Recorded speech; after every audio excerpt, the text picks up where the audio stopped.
హల్లెలూయా పాడేదా, ప్రభు నిన్ను కొనియాడెదను.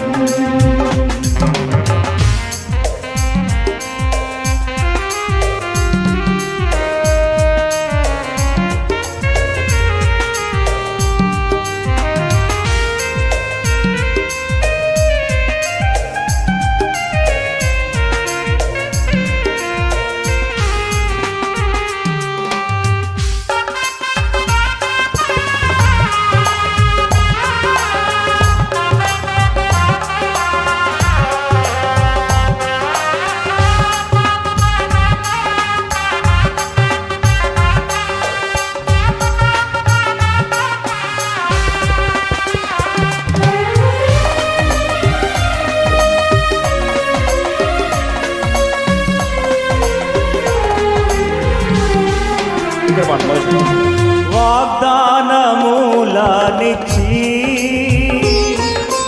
నెరవేర్చువాడవు నీవే,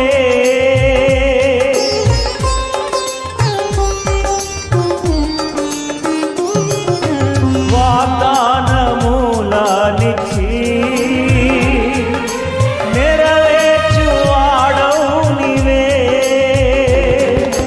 నమ్మకమైన దేవా నన్ను కాపాడువాడవు నీవే, నమ్మకమైన దేవా నన్ను కాపాడువాడవు నీవే, ప్రభువా నిన్ను నే కొనియాడెదను. హల్లెలూయా పాడేదా, ప్రభు నిన్ను కొనియాడెదను.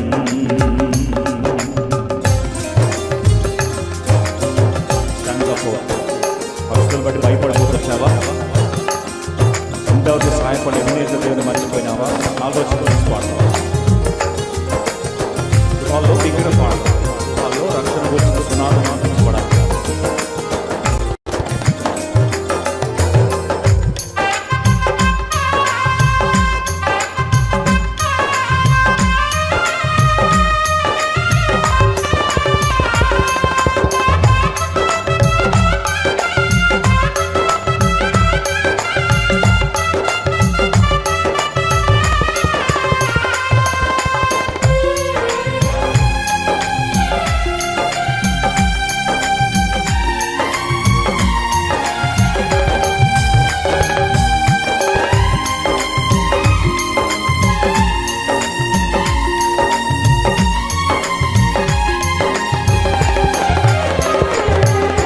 భయమును పారద్రోలి అభయమునిచ్చితివి,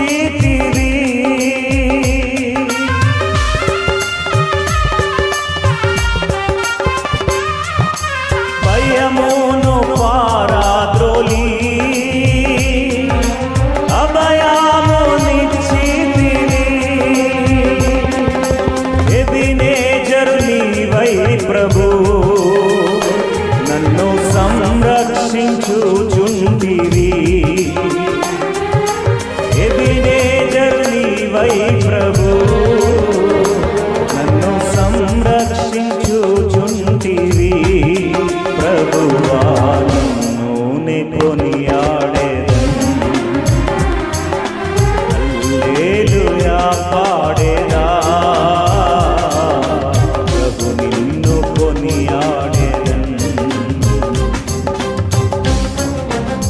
కష్టములన్నిటిలో ప్రియముగా భరించు. ఆఖరిగా ఐదో చరణం.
వేళయందునా నిన్ను పూజించి కీర్తింతును. అన్ని వేళయందునా నిన్ను పూజించి కీర్తింతును. ప్రభువా నిన్నునే కొనియాడెదను, హల్లెలూయా పాడెదా.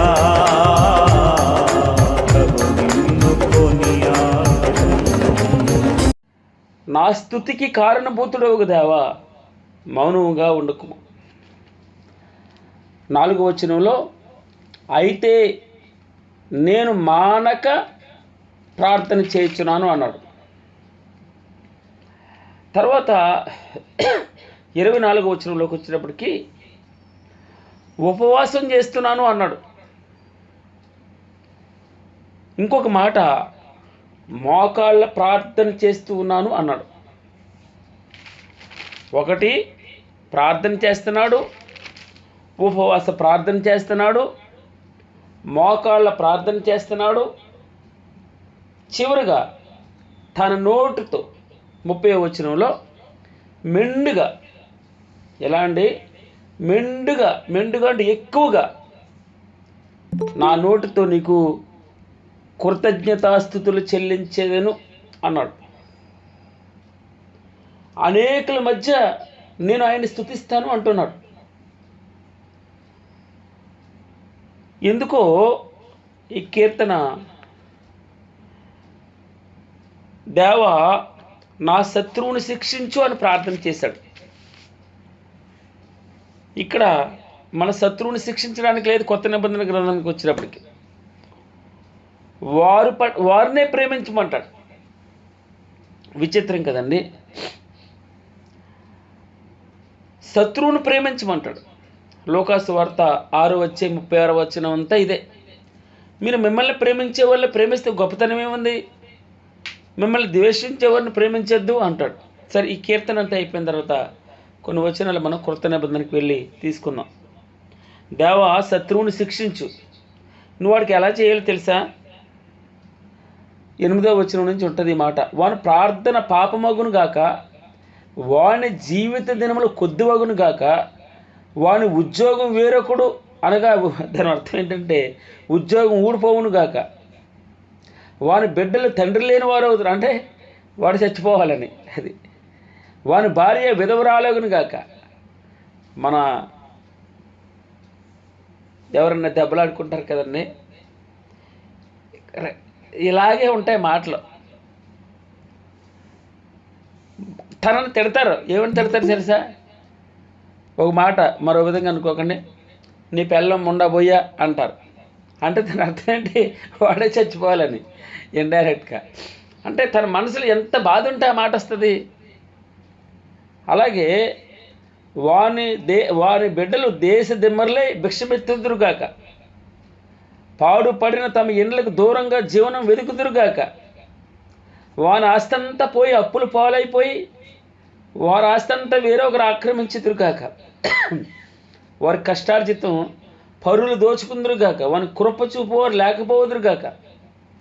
ఇలా శత్రువు పట్ల తను ఏం చేయలేక, దేవా నువ్వే చెయ్యి, వాడు బాగా శిక్షించు అంటున్నాడు భక్తుడు. వాని పాపం పండాలి, వాని ఉద్యోగం ఊడిపోవాలి, వాడు అర్ధాంతరంగా మరణించాలి, వాని బిడ్డలు అనాథలు అవ్వాలి, వాని భార్య విధవరాలు అవ్వాలి, వాని ఆస్తి అప్పుల పాలవ్వాలి, వేరే ఒకరు ఆక్రమించుకోవాలి, వాని కష్టార్జితం పరుల పాలైపోవాలి, వాని వంశం కనబడకూడదు. నీతిమంతుని బాధించేవాడు పొందేటటువంటి 8 శిక్షలు. ఎన్ని శిక్షలు ఉన్నాయమ్మా? నీతిమంతుని బాధించేవాడికి పొందే 8 శిక్షలు. చాలా దావీదు బాధపడుతున్నాడు. కానీ దావీదు చేసిన పని ఏంటి? 4వ వచనంలో అయితే నేను మానక ప్రార్థన చేస్తున్నాను అన్నాడు. 24వ వచనానికి వచ్చేటప్పటికి ఉపవాస ప్రార్థన చేస్తున్నాను అంటాడు. నా మోకాళ్ళ ప్రార్థన చేస్తున్నాను అంటాడు. మానక మెండుగా ఎక్కువగా కృతజ్ఞతాస్థుతులు భగవంతునికి చెల్లిస్తున్నాను, ఎక్కువగా చెల్లిస్తున్నాను, అనేకుల మధ్య చెల్లిస్తాను నేను కృతజ్ఞతాస్థుతులు అంటాడు దావీదు. దావీదు తన జీవితంలో ఎక్కడ పెద్ద సుఖపడినట్టుగా ఉండదండి, ఎప్పుడూ బాధలే. రాజు అయిన కొన్ని సంవత్సరాలు కానీ, అభిషేకం పొందిన కొన్ని సంవత్సరాలు కానీ పట్టాభిషేకం పొందలేదు. మన రాజు అక్కడికి వచ్చిన తర్వాత సొంత మామ, పిల్లనిచ్చిన మామ, కడుపును పుట్టిన బిడ్డలు, నమ్మకంగా ఉన్నటువంటి పరివారం తిరగబడతాడు.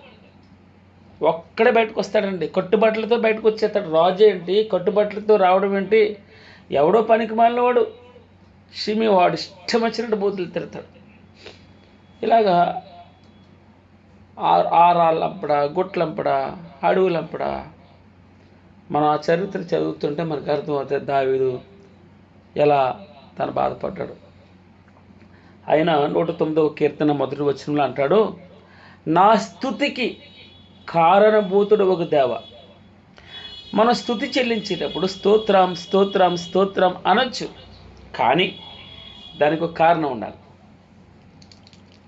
మన కారణం చెబుతూ భగవంతునికి స్తుతి చెల్లిస్తే ఎంత సంతోషంగా ఉంటుంది, ఎంత అమోఘంగా ఉంటుంది. నా స్తుతికి కారణభూతుడు ఒక దేవ, మౌనంగా ఉండొద్దు. చెప్తున్నాడు, ఎందుకు నిన్ను స్తుతిస్తున్నాను. నన్ను 2వ వచనం, అలా వచనం వెంబడి వచనం వెళ్ళిపోదాం. నన్ను చెరపవలనని భక్తిహీనులు తమ నోరు, కపటము గల తమ నోరు తెరిచి ఉన్నారు. వారు నా మీద అబద్ధములు చెప్పుకొనుచున్నారు. ఇదే మనం యాకోబు పత్రికలో మనం చూస్తాం. నాలుగు చిన్నదే కదా, ఎంత పెద్ద అడవినైనా సరే తగలపెట్టేస్తుంది అంట. అందుకే అబద్ధాలు చెప్పుకుంటున్నారట. అబద్ధం అట నిజం ఇంకా గడప దాటదు. అబద్ధం చెప్పులేసుకెళ్ళి ఊరంతా చెప్పేస్తుంది. ఏమని చెప్తుంది? చెప్పేటప్పుడు ఎవరికి చెప్పొద్దే, నీ కాబట్టి చెప్తున్నాను, మనసులో పెట్టుకో అంటుంది.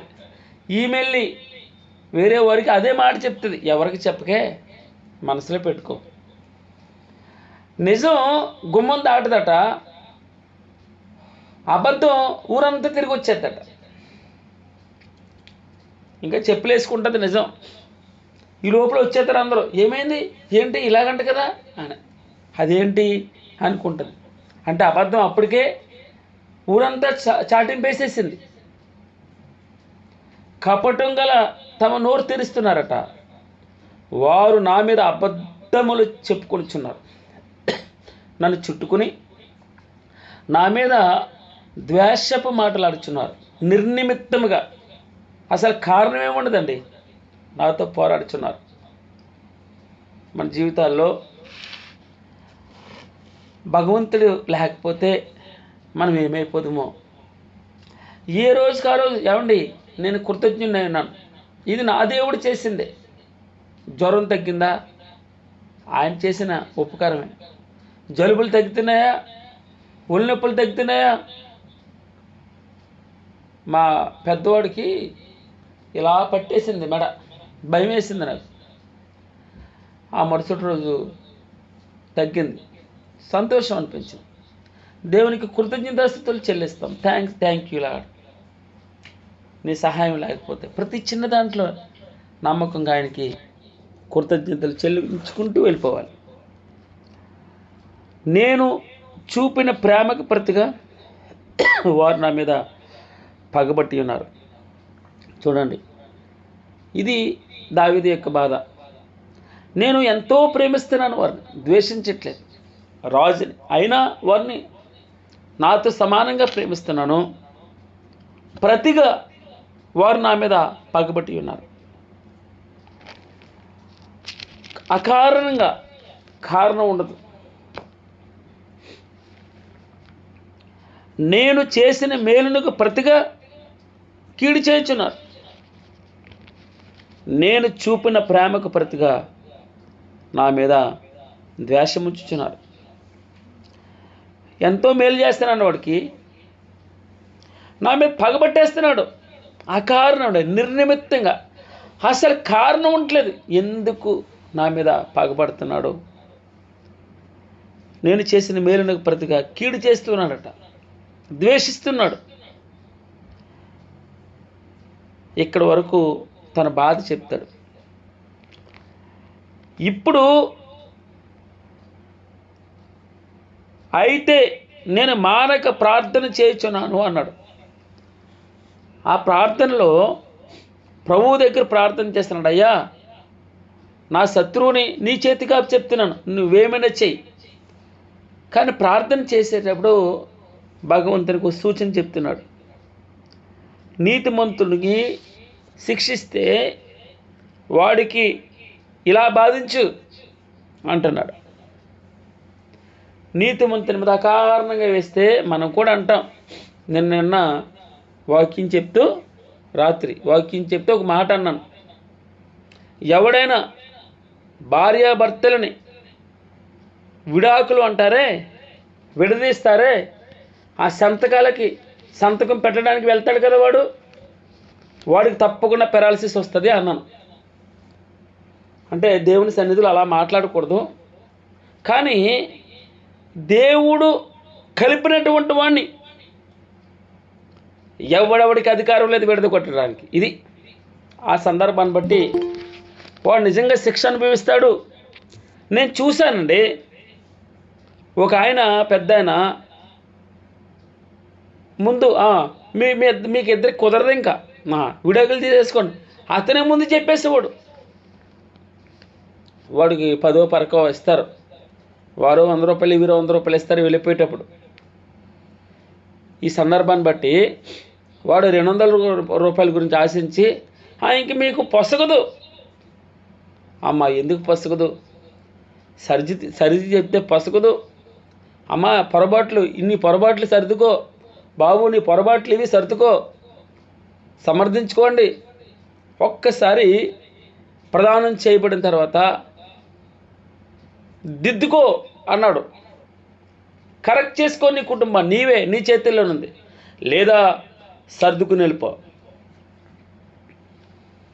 ఈ మాట కొంచెం వినేవారికి చిరాకు అనిపించవచ్చు, కానీ ఏమంటాడు, నీవు నీ కాపురాన్ని దిద్దుకుంటావా, దిద్దుకో, నీ చేతుల్లోనుంది. లేదా దిద్దుకోవడం రాదా, నోరు మూసుకుని సర్దుకో. అది భారతదేశంలో వివాహ వ్యవస్థ. అలాగే ఉండాలి. నీ ఇష్టం వచ్చినట్టు మార్చడానికి ఏమి డ్రెస్సులు కాదు, ముందే ఉండాలి. నీకు బలవంతం ఏమీ లేదు. చెప్తారు, అమ్మా నచ్చిందంటే నచ్చింది అనాలి. కానీ నిజంగా అంత శాడిస్ట్ అయితే ఆలోచన చేయాలి, ప్రార్థనాపూర్వకంగా ఏం చేయాలో భగవంతుడే చెప్తాడు. ఆ కారణంగా మన దగ్గర తప్పులు సరిదిద్దుకోకుండా మనం అన్వాంటెడ్గా ఇతరుల మీద అభాండ వేయకూడదు, మంచిది కాదు. అంటే నేను ఎందుకు వచ్చిందంటే సందర్భం ఇది, మన బాధ మనం ప్రభువు దగ్గర అడుగుతున్నాం, ప్రభు అని వాడికి అలా చెయ్యి. కోపం వచ్చినప్పుడు అలాగే ఉంటుంది. విడగొడతావా, సమర్థించడం పోయి ఎవడికో ఇష్టం ఉండదట, ఎవడో మధ్యవర్తికి ఇష్టం ఉండదట, విడగొట్టేయాలి. అన్వాంటెడ్గా మనం నిన్న అదే వాక్యం చెప్పుకున్నాం. మనకు సంబంధం లేని విషయాలు వెళ్ళిపోయి వేలు పెట్టకూడదు. తల్లి అయినా తండ్రి అయినా, తల్లిదండ్రులకి అన్ని విషయాలు కూతురు చెప్పకూడదు, కొడుకు అన్ని విషయాలు తల్లిదండ్రులకు చెప్పకూడదు. వివాహ వ్యవస్థలో క్షమించుకోవడం గొప్పతనం. అందుకే అగాపే ప్రేమ అంటే, ఒకవేళ ఆయన నిన్ను నన్ను క్షమించకపోతే ఎక్కడుండేవారం మనం చెప్పండి. అదే కదా వివాహ మహోత్సవానికి సిద్ధపడుతున్నాం మనం. లోక కళ్యాణం అంటే ఏంటి, అది కాదు. రేపొద్దున ఆయన మన ముంద మహిమగల సంఘంగా నిలబెట్టుకోవడానికి రోజు శుద్ధి చేయట్లేదు, దిద్దుకోవట్లేదు, దాని అర్థం నిన్ను నన్ను సర్దుకోవట్లేదు. ఎంత దుర్మార్గులమైన, ఎన్నిసార్లు ఆయన సిలువుకి శత్రువుకి అప్పచెప్తూ ఉన్నా మనం భరించట్లేదు, పడేస్తున్నాడా? ఎంత ఘోర పాపినైనా ఈ సూత్రాన్ని ప్రభు దగ్గర మనం ప్రేమను నేర్చుకోవాలి. మంచిది. భక్తుడు తన ప్రార్థన చేస్తూ ఉన్నాడు. ఇక మీదట, అయ్యా నేను ప్రేమను చూపిస్తున్నాను, వారేమో నన్ను ద్వేషిస్తున్నారు. నేను మేలు చేయాలని ఇష్టపడుతున్నాడు, వాడు నాకు కీడు చేస్తున్నాడు, బాధపడుతున్నాడు. అప్పుడు అయితే నేను మానక ప్రార్థన చేయచ్చు. చూడండి, మంచి క్వాలిఫికేషన్. నేను వెళ్ళిపోయి మా అమ్మకి ఏం చెప్పేయట్లేదు, మా నాన్నకి చెప్పేయట్లేదు, మా అన్నకి చెప్పట్లేదు, మా వదినకి చెప్పట్లేదు. ఇలా చేస్తున్నాడు, అలా చేస్తున్నాడు, వాళ్ళ మావయ్య ఇలా చేస్తాడు, వాళ్ళ అత్తమ్మ ఇలా చేస్తుంది, లేదా మా తోడుకోళ్ళు ఇలా ప్రవర్తిస్తుంది అనేం చెప్పట్లే. ఎవరికి చెప్తున్నాడు? మానక ప్రార్థన. గొప్ప లక్షణం అండి. మనం బాధల్ని భగవంతునికి చెప్పడం కంటే ఇంకేంటి చెప్పండి. మా భార్య రాత్రి అంటది, నాకు వాగ్దానం, అనేకమైన రోగాల నుంచి నేను విడిపిస్తాను అని ఈ సంవత్సరం నాకు వాగ్దానం వచ్చింది, ఎత్తిపెట్టి ప్రార్థన చేస్తున్నాను అన్నది. నాకు చాలా సంతోషం అనిపించింది. ఆయన చేతులకి మన బ్రతుకునప్పు చెప్పడానండి. 15 రోజుల నుంచి చాలా నీరసంగా ఉంటుంది. తగ్గింది, జ్వరం తగ్గింది, అన్నీ తగ్గినాయి, నీరసం అయిపోతుంది అంటుంది. ఓపిక లేదు అంటూ ఉంటుంది. తప్పకుండా భగవంతుడు నా కుటుంబాన్ని కాపాడుతాడు, అది నాకు ధైర్యం. కష్టం రావచ్చండి, మనుషులు కాకపోతే ఎవరికి వస్తాయి, మనకు కాకపోతే ఎవరికి వస్తాయి బాధ. మరి అన్ని బాధల్లో నుంచి విడిపించే దేవుడు. చేయవలసిన పని అంటే మానక. శత్రువు పగబట్టేస్తున్నా, మనం మంచి చేస్తున్నాం, వాడేమో మనకి ద్వేషిస్తున్నాడు, మేలు చేస్తున్నా వాడేమో మనకి కీడు చేస్తున్నాడు. అయినా కూడా నువ్వు మానక ప్రార్థన చేయవలసిందే, దావీదు దగ్గర నుంచి పరిశుద్ధాత్మ దేవుడు నీ కొరకు నా కొరకు వ్రాయించి పెడుతున్న మాట ఇది. తర్వాత 6వ వచనం, వాని మీద, ఇక్కడి నుంచి ప్రార్థనలో ఎలా ఉందో చూడండి. వాని మీద భక్తిహీనుని అధికారిగా ఉంచు, అపవాది వాని కుడి ప్రక్కన నిలిచునుగాక. హృదయానుసారు దావీదు దేవుని మనసు తెలుసుకున్నటువంటి వాడు, మనసు ఎరిగి ప్రవర్తించిన వాడు, నా హృదయానుసారుడు అన్నాడు. అలాంటి వాడిని బాధిస్తే, ప్రార్థన చేస్తూ ఉంటే, నీతిమంతుణ్ణి బాధించిన వాడికి ఈ శిక్ష కలగదంటారా? వాని మీద భక్తిహీన అధికారిగా ఉంచా, నలిపేయాలని. అపవాది వాని కుడి ప్రక్కన నిలిచిన సాతానాడు పక్కన ఉండాలి. వాడు విమర్శలోనికి తేబడినప్పుడు దోషి అని తీర్పునందునుగాక, వాని ప్రార్థన పాపమవునుగాక, వాని జీవిత దినములు కొద్ది వగునుగాక, వాని ఉద్యోగమును వేరొకడు తీసుకొనుగాక. దైవజనుల మీద, భక్తుల మీద, విశ్వాసుల మీద ఆబాండలు వేయడం మంచిది కాదు అని నా ఉద్దేశం.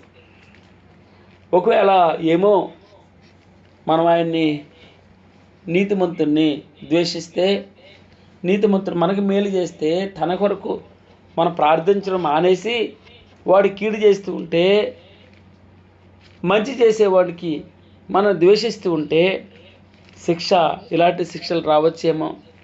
జాగ్రత్తగా ఉండాలి, భగవంతుని దగ్గర భయపడుతూ ఉండాలి. అన్నాడు, వాని జీవిత దినములు కొద్దివగునుగాక, వాని ఉద్యోగాన్ని వేరొకడు తీసుకొనుగాక, వాని బిడ్డలు తండ్రి లేని వారొగుదురుగాక, వాని భార్య విధవరాలగునుగాక, వాని బిడ్డలు దేశదిమ్మర. 10వ వచనం 109వ కీర్తన 10. వాని బిడ్డలు దేశదిమ్మరులై భిక్షమెత్తుదురుగాక, వాడు పాడుపడిన తమ ఇండ్లకు దూరముగా జీవనం వెతుకుదురుగాక, వాని ఆస్తంతా అప్పుల వారు ఆక్రమించుకుందురుగాక, వాని కష్టార్జితమును పరులు దోచుకుందురుగాక, వానికి కృప చూపువారు లేకపోవుదురుగాక, తండ్రి లేని వాని బిడ్డలకు దయచూపువారు ఉండకపోవుదురుగాక. వినారమ్మా ఎప్పుడన్నా ప్రార్థనది? మనం చదువుంటాం కానీ ఆలోచన చేసి ఉండం. ఇదేంటి ఈ శపించే ప్రార్థన ఎక్కడ దొరికింది దావీదుకి అని. దావీదు తనంతట తాను పగ తీర్చుకోలేదండి. తనంతట తాను పగ తీర్చుకోవడం భగవంతునిగా చెప్తున్నాడు గొప్పతనం. నువ్వు చూసుకో అయ్యా, వాడు శత్రువు మామూలుగా లేదు. నేను వాడికి ఏం చేశాను చెప్పు, నేను మంచి చేశాను. నేను వాడికి ఏం చేశాను చెప్పు, మేలే చేశాను. క్రొత్త నిబంధన గ్రంథంలోకి వద్దాం. 2-4-5 వచనాలు చదివిన తర్వాత వాని 13వ వచనం, 109వ కీర్తన 13వ వచనం, వాని వంశం నిర్మూలము చేయబడును గాక, వచ్చు తరమునందు వారి పేరు మాసిపోవును గాక, వాని పితరుల దోషం యెహోవా జ్ఞాపకములో నుంచుకొనును గాక, వాని తల్లి పాపము తుడుపు పెట్టబడక యుండునుగాక, ఆయన వారి జ్ఞాపకమున భూమి మీద నుండి కొట్టివేయినట్లు ఆ పాపముల నిత్యము యెహోవా సన్నిధిని కనబడుచుండునుగాక. 16వ వచనం, యాలయనగా కృప చూపవలనన్న మాట మరిచి శ్రమనొందిన వారిని దరిద్రుని నలిగిన హృదయం గల వారిని చంపవలనని వాడు అతన్ని తరిమెను. ఏమన్నాడు చూడండి 16వ వచనం, యాలయనగా కృప చూపవలనన్న మాట మర్చిపోయి శ్రమనొందిన వానిని దరిద్రుని నలిగిన హృదయం గల వారిని చంపాలని వాడు అతన్ని తరిమెను. వాడు ఎందుకు ఇలా వాడిని తరమాలని అడుగుతున్నాడు. తర్వాత 17వ వచనం కూడా చూద్దాం చూడండి, శపించుట వానికి ప్రీతి గనుక అది వాని మీదికి వచ్చినది. ఇది లెక్క. యాలయనగా కృప చూపవలనన్న మాట మర్చిపోయాడు, శ్రమనందిన వాణ్ణి దరిద్రుని నలిగిన హృదయం గల వాడిని చంపాలని వాడు ఆలోచిస్తున్నాడు కనుక వాడిని తరిమెను. శపించుట వానికి ప్రీతి కనుక అది వాని మీదకి వచ్చి ఉన్నది. దేవుని యందు వానికి ఇష్టం లేదు గనుక అది వానికి దూరం అయిపోయింది. అంటే ఏం దూరం అయిపోయింది? దేవుని దూరం అయిపోయింది. వాడికి శపించుటే ఇష్టం, ప్రీతికరం అంట. 18వ వచనం, తాను పైబట్ట వేసుకున్నట్లు వాడు శాపం ధరించాడు, అది నీళ్ల వలె వాని కడుపులో చొచ్చి ఉన్నది, తైలము వలె వాని ఎముకల్లో చేరి ఉన్నదట. 19వ వచనం, తాను కప్పుకొని వస్త్రము వలెను తాను నిత్యము కట్టుకుని నడుకట్టు వలెను అది వానిని వదలకుండును కాక. ఏది వదలదు? 18వ వచనంలో చూడండి, తాను పైబట్ట వేసుకున్నట్లు వాడు శాపం ధరించాడట, ఆ శాపం వదలట, అది నీళ్ల వలె వాని కడుపులో చొచ్చి ఉన్నది, అనగా నీతిమంతుణ్ణి బాధించకూడదు. మనకి ఇదంతా ఆలోచన చేస్తే, నువ్వు నీతిమంతుని బాధిస్తే, నీతిమంతుని శ్రమ పెడితే, అబాండ వేస్తే, మంచి చేసినోడికి మంచి చేయకుండా మేలు చేసినోడికి కీడు చేస్తూ ఉంటే భగవంతుని యొక్క శాపం ఇలా రావాలి అని ప్రార్థన చేస్తున్నాడు. వాని పాపం పండిందట, వాని ఉద్యోగం ఊడిపోయిందట. ఎవరిని?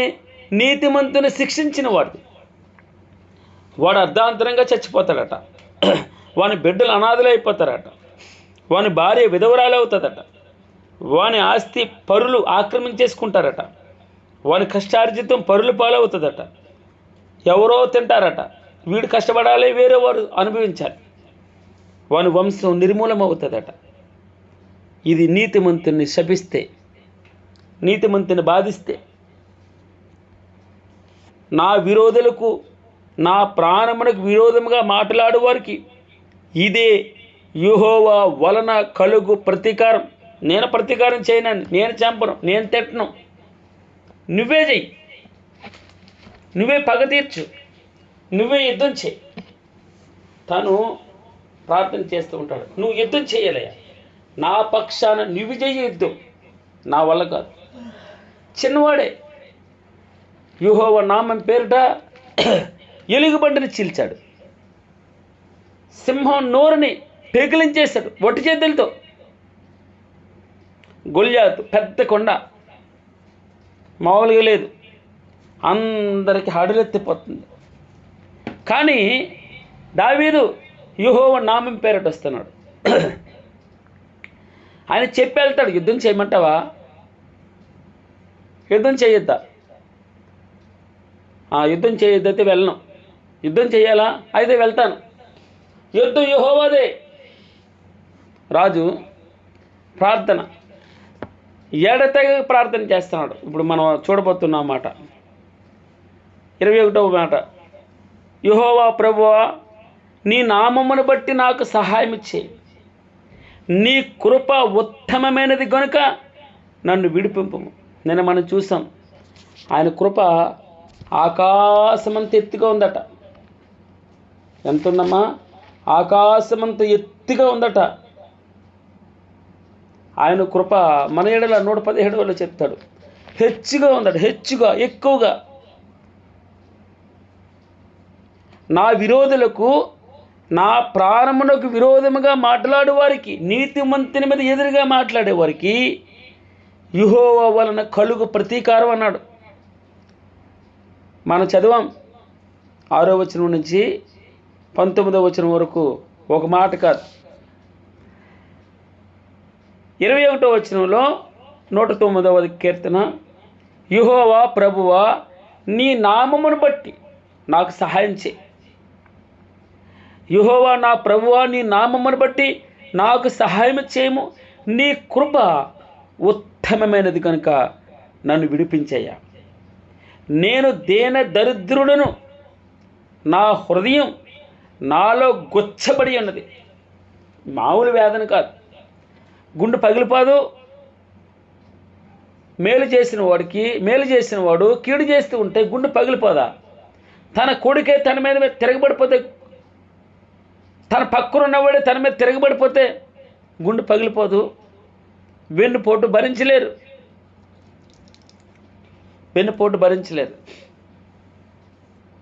దావీదు అహీతోపెలు దగ్గర యాజకుడి దగ్గరికి వచ్చాడు. తినడానికి ఏమైనా అన్నాడు. తన దగ్గర ఉన్నాడండి, తనతో ఉన్నాడు ఒకడు, ఎదోమీయుడైన దోయేగు. ఈ సమాచారం మనోడే కదని మనం మాట్లాడతాం కొన్ని విషయాలు. ఈ సమాచారం పట్టుకెళ్ళిపోయి శత్రువైన సౌలుకు చెప్తాడు. సౌలు వచ్చి మామూలుగా ఊరుకున్నాడా? దోయేగు చేత సుమారు 80 మంది పైబడి యాజకుల్ని చంపించేశాడు. చాలా బాధపడతాడండి దావీదు. అయ్యో నా వల్లే కదా 80 మంది పైబడి యాజకులు చనిపోవడం అనగా గుండె పగిలిపోద్ది. నేను దీన దరిద్రుడను, నా హృదయం నాలో గొచ్చబడి ఉన్నది. మన పక్కనున్న వాడు తిరగబడిపోతే, మనకు శత్రువుగా మారిపోతే, అప్పటి వరకు మన క్షేమాన్ని కోరుకున్నట్టు నటించి ఏదో ఆశిస్తాడండి. డబ్బు ఆశించా, పదవి ఆశించా, భూములు ఆశించా, ఏదో ఒకటి ఆశిస్తాడు. స్వార్థం, అది నమ్మకత్వం కాదు.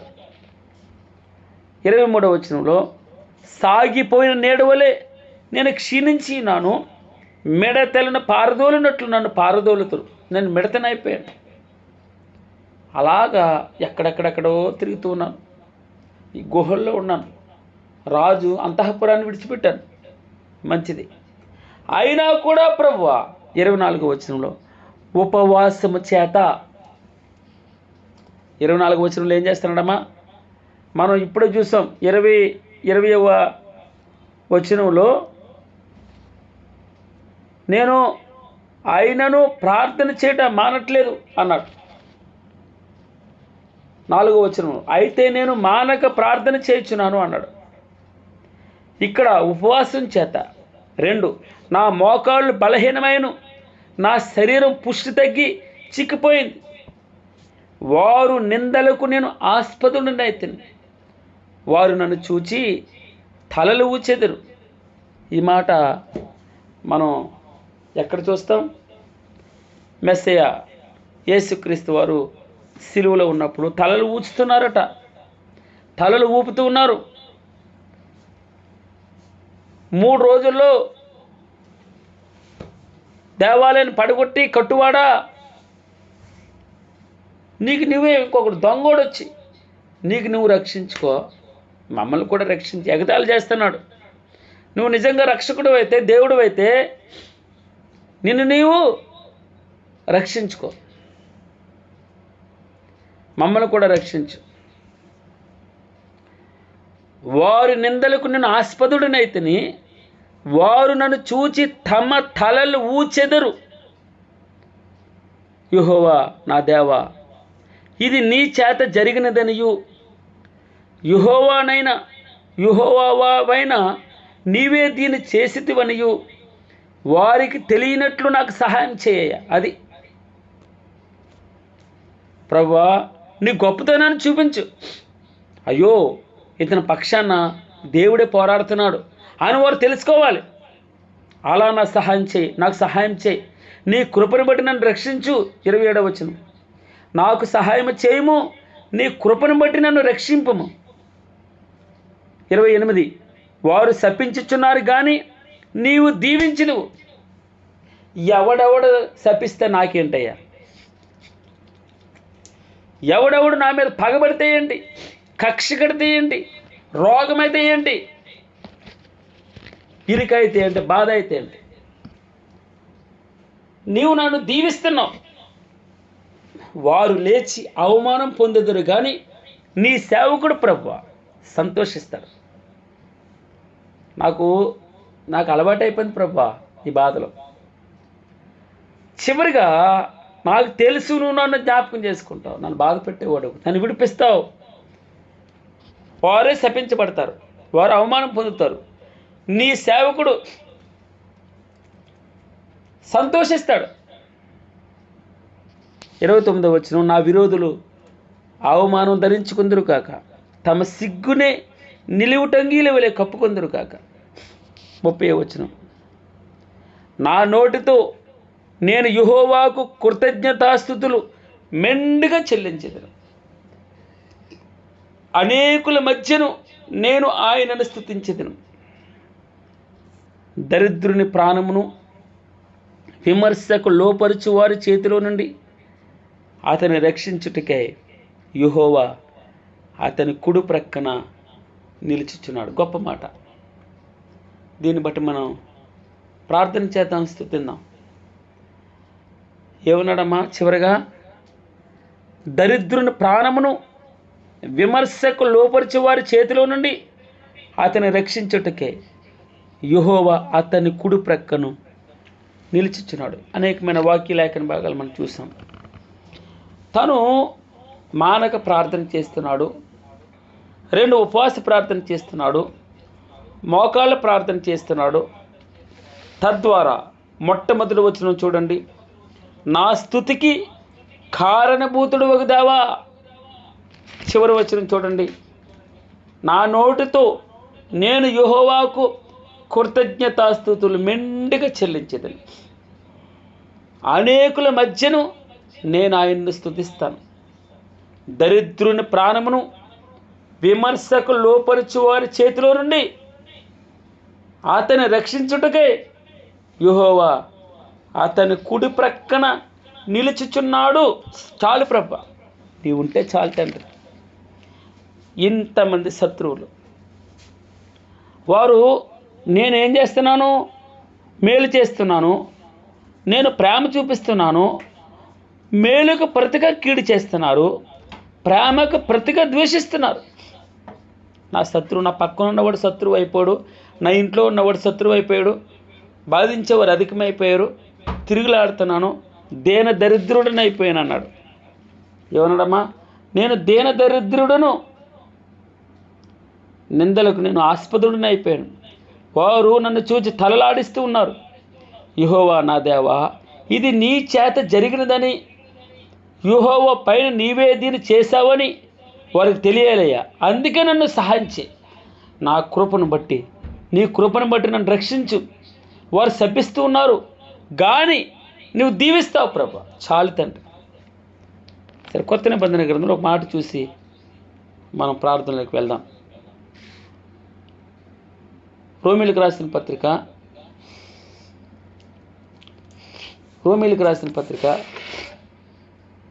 17వ వచనం, 12వ అధ్యాయం 17వ వచనం. కీడుకు ప్రతి కీడు వాడికి చేయొద్దు. వాడు కీడు చేస్తున్నాడా, నువ్వు చేయొద్దు. దావీదు అదే చేస్తాడు. దావీదు ప్రార్థన చేస్తున్నాడు, నువ్వు పగ తీర్చుకో అంటున్నాడు.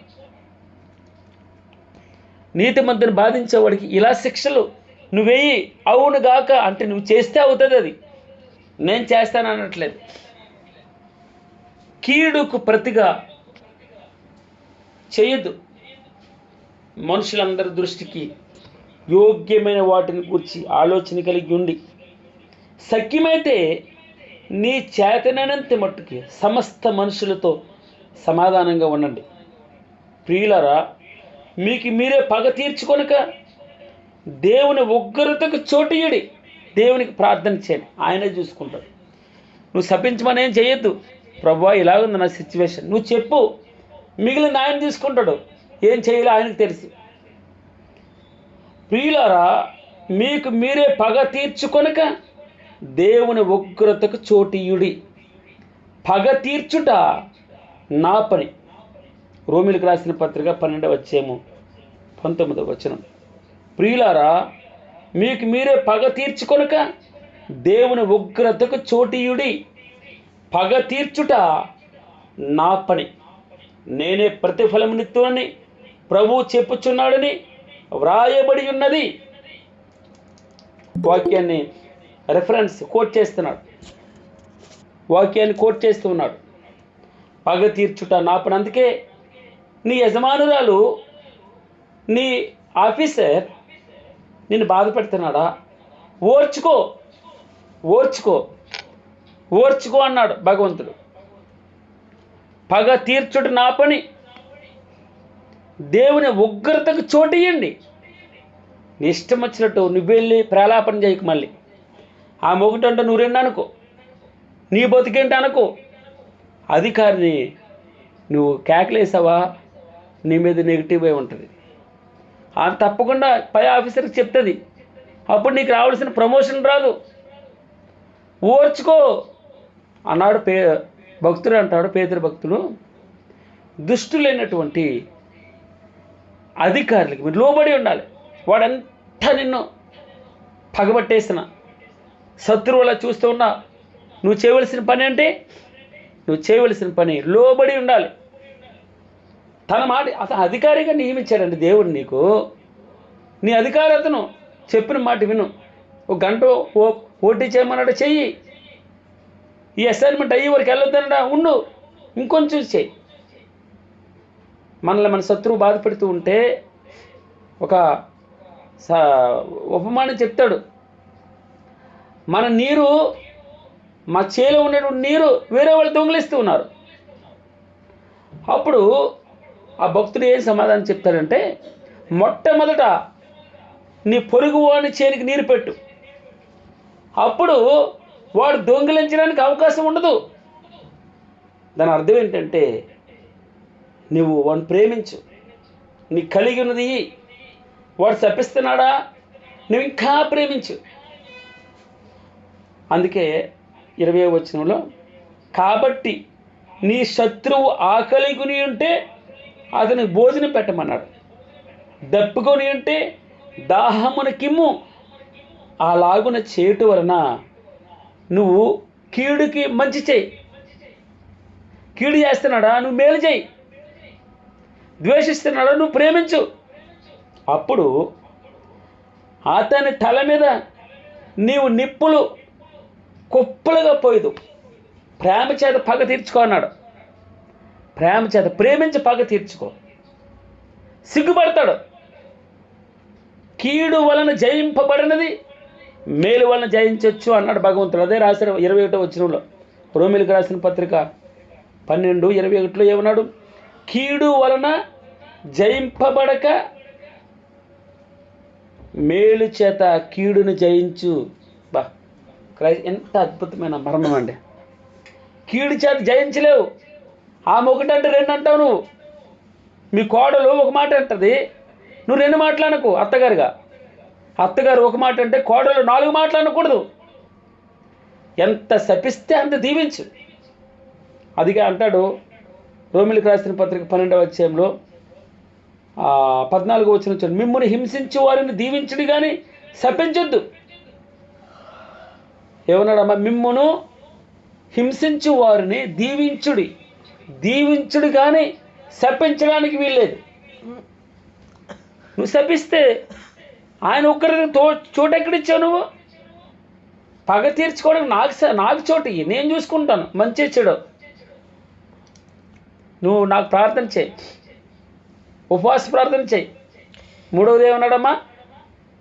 మోకాలు ప్రార్థన చేయి, ఆరాధన చేయి, స్తుతి చేయి. చివరిగా లూకాసు వార్త 6వ అధ్యాయం మనకు తెలిసిన మాట మరలా చెప్తున్నాను. ఇక్కడ 31వ వచనంలో 6వ అధ్యాయం 31వ వచనంలో 27వ వచనం చూద్దాం. వినుచున్న మీతో చెప్పుచున్నదేమనగా, ప్రభు వారు మాట్లాడుతున్నారు. సాక్షాత్తు యేసుక్రీస్తు వారు ఆయన మాట సెలవిస్తున్నాడు. ఏమని? వినుచున్న వినుతున్న మీతో నేను చెప్పుడుదేమనగా, మీ శత్రువులను ప్రేమించుడి. గొప్ప మాట ఇదేనండి. అనేకులు మనసులు మార్చుకోవడానికి కారణం, అనేకులు నూతన మనసు పొందడం, పాపాన్ని ఒప్పుకోవడం. ఏం ప్రేమ! నీ ప్రేమ ఎంత గొప్పది ప్రభు. మీ శత్రువులను ప్రేమించండి. ఎవ్వడు నీ శత్రువుగా ఉండడానికి వీల్లేదు. భగవంతుని చేతికి అప్పచెప్పి వాడిని ప్రేమించడం నేర్చుకో. నువ్వు హార్ష్గా మాట్లాడకూడదు, సూటుపోటు మాట్లాడకూడదు. నీ దగ్గర అధికారం ఉందని నీ ఇష్టం వచ్చినట్టు చిన్నోడి మీద మాట్లాడకూడదు, చులకన భావంతో ఉండకూడదు. మీ శత్రువులను ప్రేమించుడి, మిమ్మల్ని ద్వేషించే వారికి మేలు చేయడు, మిమ్మల్ని శపించే వారిని దీవించుడి. ఓహో, ఈ మాటలు తీసుకోవడం అంత ఈజీ అయిందేం కాదు. ప్రార్థన చేద్దాం, అసాధ్యమైనది ఏమీ లేదు. నేర్చుకుందాం ప్రభు దగ్గర. మిమ్మల్ని శపించే వారిని దీవించుడి, మిమ్మల్ని బాధించే వారి కొరకు ప్రార్థన చేయండి. నిన్నంటే మీ కుటుంబం అంటే ఎవరికి పసగట్లేదు, ఎవరికి ఇబ్బందిగా ఉంది, వారిని మీరు ఏం చేయలేక మీదట శపిస్తున్నారా? మీ కొరకు వారిని దీవించండి. మిమ్మల్ని బాధిస్తూ ఉన్నారా? వారి కొరకు ప్రార్థన చేయండి. ప్రపంచాన్ని మార్చిన గొప్ప మాట చెప్తున్నాను చూడండి. ఒక చెంప మీద కొట్టువాని వైపునకు రెండవ చెంప కూడా త్రిప్పము. నీ పైబట్టి ఎత్తుకొని పోవానికి నీ అంగీని కూడా ఎత్తుకొని పోకుండా అడ్డగించొద్దు. నిన్ను అడుగువానికి ప్రతివానికి ఇయ్యి. నీ సొత్తు ఎత్తుకొని పోవాని యొద్ద దాన్ని మరలా అడగవద్దు. మనుషులు మీకు ఎలాగూ చేయవలనని మీరు కోరుదురో అలాగూ మీరును వారికి చేయుడి. ప్రపంచాన్ని మార్చిన గొప్ప మాట. మనుషులు మీకు ఎలాగూ చేయాలని మీరు కోరుకుంటున్నారో అలాగే మొట్టమొదట మీరు వారికి చేయండి, తర్వాత మీరు అడగండి. మీరేం ఆశిస్తున్నారు అది వారు కూడా ఆశిస్తారు. ఈ సంబంధం, ఈ బంధం చెడిపోదండి. హలో, నీకు శత్రువు ఉంటాడా ఎక్కడైనా? ఈ మనసు మన కలిగి ఉంటే, ప్రభు మనస్సు కలిగి ఉంటే, అదే ఆయన కలిగిన మనసు మీరు కూడా కలిగి ఉండాలని ఫిలిప్పీయులకు రాసిన పత్రిక 2వ అధ్యాయంలో చెప్తాడు. ఆ మనసు మీరు కూడా కలిగి ఉండండి. ఆ మనస్సు మీరు కలిగి ఉండాలి. మనుషులు మీకు ఎలాగూ చేయాలని మీరు కోరుకుంటూ ఉన్నారో అలాగూ మీరు కూడా వారికి చేయవలసిందే. మిమ్మల్ని ప్రేమించే వారినే ప్రేమించిన యెడల మీకేం మెప్పు కలుగుతుందండి? పాపులు కూడా తమను ప్రేమించే వారిని ప్రేమిస్తున్నారు కదా. మీకు మేలు చేయవారికే మీరు మేలు చేస్తే గొప్పతనం ఏముంది? మీకేం మెప్పు కలుగుతుంది? పాపులు కూడా అలాగే చేస్తున్నారు కదా. మీరు ఎవరి యొద్ద మరలా పుచ్చుకొని వాళ్ళని నిరీక్షిస్తున్నారో వారికి అప్పిస్తే ఉపయోగం ఏంటి? ఎక్కడి నుంచి వస్తుంది మెప్పి మీకు? వారు కూడా అలాగే చేస్తున్నారు కదా. 35వ వచనంలో మీరైతే ఎట్టి వారిని గూర్చి అయినను నిరాశ చేసుకొనగా మీ శత్రువులను ప్రేమించుడి. ఆజ్ఞది. యేసుక్రీస్తు వారు ఆజ్ఞ చెప్తున్నాడు. ఏమన్నాడు? మీరైతే ఎట్టి వారిని గూర్చి అయినను నిరాశ చేసుకొనగా మీ శత్రువులను ప్రేమించుడి, మేలు చేయడి, అప్పియుడి, అప్పుడు మీ ఫలం గొప్పదై ఉండును అన్నాడు. మీ ఫలం చాలా గొప్పగా ఉంటుంది. మీరు సర్వోన్నతిని కుమారులై ఉంటారట. దేవుని కుమారులుగా మీరు పిలువబడతారు, దేవుని బిడ్డలుగా మీరు పిలువబడతారు, ఆత్మీయులుగా పిలువబడతారు, విశ్వాసులుగా పిలువబడతారు, నిజ క్రైస్తవులుగా పిలువబడతారు. ఆయన కృతజ్ఞత లేని వారి ఎడలను, దుష్టుల ఎడలను ఉపకారి అయినాడు. నేను కృతజ్ఞత లేనుండండి, నేను దుష్టుణ్ణి కానకప్పుడు. అవును, అజ్ఞానిని, జ్ఞానం లేనివాడిని. కాబట్టి మీ తండ్రి కనికరం గలవాడై ఉన్నట్టు మీరు కూడా కనికరం గలవాలే ఉండాలి. తీర్పు తీర్చొద్దు, అప్పుడు మిమ్మల్ని గురించి తీర్పు తీర్చొద్దు. నేరం మోపొద్దు ఆవిడ మీద, అప్పుడు మీ మీద నేరం మోపబడదు. క్షమించండి, క్షమించండి, అప్పుడు మీరు క్షమించబడుతుంది. మీరు చెయ్యాలి. మొట్టమొదట మన ముఖాలు ముడుచుకోకూడదు, ముఖాలు ముడుచుకోకూడదు. మనం నవ్వు రావాలి, మన ముఖం మీద చిరునవ్వు రావాలి. ఎంత ఘోర తప్పుదుని పట్ల చేసినా క్షమించాలి. అట్టి మనసుని మీరు ధరించుకోవాలి. ప్రేమ కలిగి ఉండాలి. ఒకరి పట్ల ఒకరు ప్రేమ కలిగి, శత్రువు పట్ల ప్రేమించమంటాడు, శత్రువుని ప్రేమించమంటాడు, శత్రువుకి అప్పీయమంటాడు, శత్రువుకి నీళ్ళు ఇవ్వమంటాడు, అన్నం పెట్టమంటాడు. వారికి ప్రేమించండి, ప్రేమించండి, శత్రువుని ప్రేమించండి, మేలు చేయండి, శత్రువుకి మేలు చేయండి, శత్రువుకి అప్పియండి, అప్పుడు మీ ఫలం గొప్పదవుతుంది. ఇది గొప్పదనం అంటాడు భగవంతుడు. క్షమించండి, వారిని క్షమించండి, అప్పుడు క్షమింపబడతారు. మీరు ఇవ్వండి, ఇవ్వబడుతుంది మీకు. ఎంత గొప్ప ఆశీర్వాదం తెలుసమ్మా. అణచి కుదిలించి దిగజారినట్లు నిండు కొలతను మనుషులు మీ ఊళ్ళో కొలుస్తారట. ఒకవేళ మీరు ఏ కొలతతో కొలుస్తారో ఆ కొలతతోనే మీకు మరలా కొలవబడును. మీ ఫలం గొప్పది అవ్వాలంటే శత్రువుని ప్రేమించాలి, చిరునవ్వు నవ్వాలి, వారు శపిస్తూ ఉంటే దీవించాలి. God bless you. పగబెట్టకూడదు, పండ్లు కొరకూడదు. నన్ను ఎంత మాట అంటావా, నీకేం తెలుసు అని మీద పడిపోకూడదు. ఆమెకి నీకు తేడా ఏంటి? నువ్వు క్రీస్తుని కలిగి ఉన్నదానివి, ఆయన మనసును కలిగి ఉన్నట్టే ప్రవర్తించాలి. అదే చెప్పేది. దావీదు పగ తీర్చుకున్నట్టు నీ పని చెప్పాడు. ఎట్లా? వాడు పాపం పండాలి, వాడు ఉద్యోగం ఊడిపోవాలి, వాడు అర్ధాంతరంగా చావాలి, వాడు బిడ్డల అనాథలు అవ్వాలి, వాడు భార్య విధవరాలు అవ్వాలి, వాడు ఆస్తి అప్పుల పాలైపోవాలి, వేరే వారు ఆక్రమించుకోవాలి, వాడు కష్టార్జితం పరుల పాలైపోవాలి, వాడు వంశం నిర్మూలం అవ్వాలి. ఎన్నెన్నో చెప్పాడు. కానీ చివరిగా నేనైతే ఎల్లప్పుడూ ప్రార్థన చేస్తున్నాను. రెండో మాట, నేనైతే ఎల్లప్పుడూ ప్రార్థన చేస్తున్నాను, ఉపవాస ప్రార్థన చేస్తున్నాను, మోకాళ్ళ ప్రార్థన చేస్తున్నాను. ప్రభువా, వాడెంత బాధ పెడుతున్నా తండ్రి, నేను వాడికి మేలే చేస్తాను, వాడికి మంచి చేస్తాను. పగ తీర్చుకున్నట్టు నీ పని ప్రభు, పగ తీర్చుకున్నట్టు నీ పని. దరిద్రుని ప్రాణమును విమర్శకు లోపరిచి వారి చేతిలో నుండి అతని రక్షించుటకు యెహోవా అతని కుడి ప్రక్కన నిలుస్తాను. నువ్వు నా పక్కనుండగా శత్రువు అయితే ఏంటి, గుండె అయితే ఏంటి నాకు ప్రభువా. నాయన, నా నోటితో నేను యెహోవాకు కృతజ్ఞతాస్తుతులు మెండుగా చెల్లిస్తాను, మెండుగా చెల్లిస్తాను, ఎక్కువ చెల్లిస్తాను. అనేకుల మధ్య నేను స్తుతిస్తాను. నా స్తుతికి కారణభూతుడు ఒక దేవా, మౌనంగా ఉండద్దు. గాడ్ బ్లెస్ యూ అమ్మా. దేవుడు పరిశుద్ధ వాక్యమును దీవించిన